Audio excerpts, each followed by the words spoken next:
মুখ্যমন্ত্ৰী মহিলা উদ্যমিতা আঁচনিত এপ্লাই কৰা প্ৰত্যেকগৰাকী মহিলাৰ বাবে কিন্তু এটা সুখবৰ ৰয়েছে যে প্ৰত্যেকগৰাকী মহিলাই কিন্তু 10,000 টাকা কিন্তু ইতিমধ্যে পাই যাব আৰু 10,000 টাকাৰ লিষ্ট কিন্তু ফাইনেল লিষ্ট কিন্তু অলৰেডি পকা পাইছে। সেই লিষ্টখন আপুনি কেনেকৈ চাব পাৰিব আৰু ইয়াৰ বিষয়ে সবিশেষ সকলো কথা তথ্য কেনেকৈ আপুনি জানিব পাৰিব, এতিয়া টকাটো কেনেকৈ লাভ কৰিব, কেতিয়া টকাটো দিব, কোনে কোনে টকা লাভ কৰিব আৰু কোনে কোনে নকৰে, গোটেইখিনি ডিটেইলছ কিন্তু আপোনালোকে আজি ভিডিঅ'টোত চাব পাৰিব। মই ভিডিঅ'টো ষ্টেপ বাই ষ্টেপ দেখুৱাই দিম, আপোনালোকে ভিডিঅ'টো স্কিপ নকৰি ভিডিঅ'টো শেষলৈকে চাব। লগতে মোৰ চেনেলটো যদি আপুনি নতুন হয় চেনেলটো ছাবস্ক্ৰাইব কৰিব আৰু এনেকুৱা নতুন নতুন ভিডিঅ' পাই থাকিবৰ কাৰণে মোৰ চেনেলটোত জড়িত হৈ থাকিব। অলৰেডি কিন্তু ডক্টৰ হিমন্ত বিশ্ব শৰ্মা ডাঙৰীয়াই কিন্তু অলৰেডি ঘোষণা কৰি দিছে যে টকাটো সোমাই যাব। তো আপোনালোকে কেনেকৈ চেক কৰিব মই আজি ভিডিঅ'টো আপোনালোকক দেখুৱাই দিম।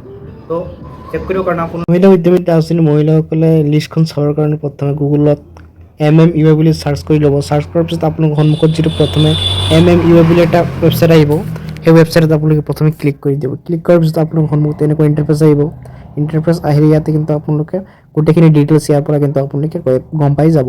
তো ইয়াতে প্ৰথমে আহি যাব মুখ্যমন্ত্ৰী মহিলা উদ্যমিতা আঁচনি বুলি।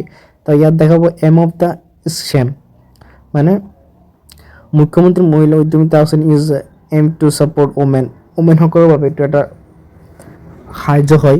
10,000 টকাৰ লিষ্ট আপোনালোকৰ কিন্তু ইয়াতে কেইদিন পিছত আহি যাব। তো ইয়াতে কিছুমান ডিটেইলছ আপোনালোকৰ সন্মুখত দিয়া আছে যে গোটেইকেইটা মহিলাই কিন্তু 10,000 টকাকৈ লাভ কৰিব।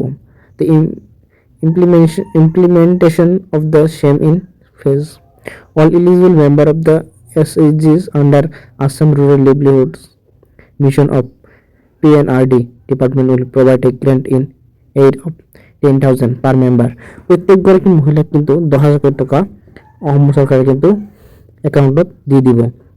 কোনো যিয়ে ক্ৰাইটেৰিয়াবোৰ পূৰা কৰিছিল আৰু লগতে সিহঁতৰ নিয়ম মতে কিন্তু কাম যিহেতু কৰিছে, মানে যিহেতু অমৃত সন্তানত অংশগ্ৰহণ কৰিছিলে লগতে ফৰ্ম ফিল আপ কৰিছিলে, সিহঁতে কিন্তু 10,000 টকাকৈ লাভ কৰিব। ইয়াতে দেখাইছে ইলিজিবিলিটি ক্ৰাইটেৰিয়া। তো প্ৰথমে ইয়াত দেখাব কি এক্টিভ মেম্বাৰ। তো ইয়াতে চাব আপোনালোকে she must be an active member of SHGs promoted under ASRLM. তো আপোনালোকে মহিলাক কিন্তু এক্টিভ হ'ব লাগিব। কিছুমান মহিলা আছে জাষ্ট কোনো ধৰণৰ গোটত কোনো খবৰ পাতি নলয়, কোনো ধৰণৰ কামে নকৰে, সিহঁতে কিন্তু টকাবোৰ লাভ নকৰে। আৰু ইয়াতে কিছুমান চৰ্ত থাকে। চৰ্ত যেনেকুৱা ধৰক আপোনালোকৰ she should not have more than 3 children. তিনিটা পোৱালিতকৈ বেছি সন্তান থকা মহিলাই কিন্তু এই 10,000 টকাটো লাভ নকৰে, কিন্তু ইয়াতে স্পষ্টকৈ দি দিছে অনলি জাষ্ট OBC জেনেৰেল। তো ইয়াতে আপুনি চাব বিচাৰো এডুকেশ্যনৰ বিষয়ে কি কৈছে। If the SHG member has girl child, যদি কইনা সন্তান আছে তেনেহ'লে আপোনালোকে এইটো কইনা সন্তান স্কুলত যায় নে নাযায় এইটো কিন্তু আপোনালোকৰ সেইটো কিন্তু ভেৰিফাই কৰিব। তো যদি আপোনালোকৰ ছোৱালী সন্তান থাকে তেনেহ'লে স্কুলত পঠাব লাগিব, নহ'লে কিন্তু আপোনালোকে টকাটো লাভ নকৰে। লগতে অমৃত সন্মিলনত অংশগ্ৰহণ কৰাটো কিন্তু বাধ্যতামূলক। অমৃত সন্মিলনত যিহেতু অংশগ্ৰহণ কৰা নাই সিহঁতে কিন্তু টকাটো নাপায়। লগতে অমৃত সন্মিলনত যিটো গছপুলি ৰোৱা হৈছিলে সেই গছপুলিটো ঠিকে থাকে আছে নে নাই এইটো কিন্তু ভেৰিফাই কৰা হ'ব। তাৰপিছত আপুনি থ্ৰী ডট ক্লিক কৰিব। ক্লিক কৰাৰ পিছত আপুনি ইলিজিবিলিটি ক্ৰাইটেৰিয়া বুলি অপশ্যন পাব। ইয়াতে কিন্তু এই ক্ৰাইটেৰিয়া আপোনালোকে সম্পূৰ্ণ পূৰা কৰিব লাগিব, নহ'লে কিন্তু টকাবোৰ 10,000 টকা কিন্তু আপুনি নাপায়।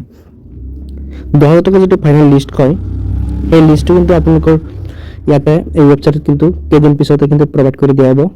আৰু তাৰপৰা কিন্তু আপোনালোকে গোটেইখিনি কোন মহিলাই লাভ কৰিব, কোন মহিলাই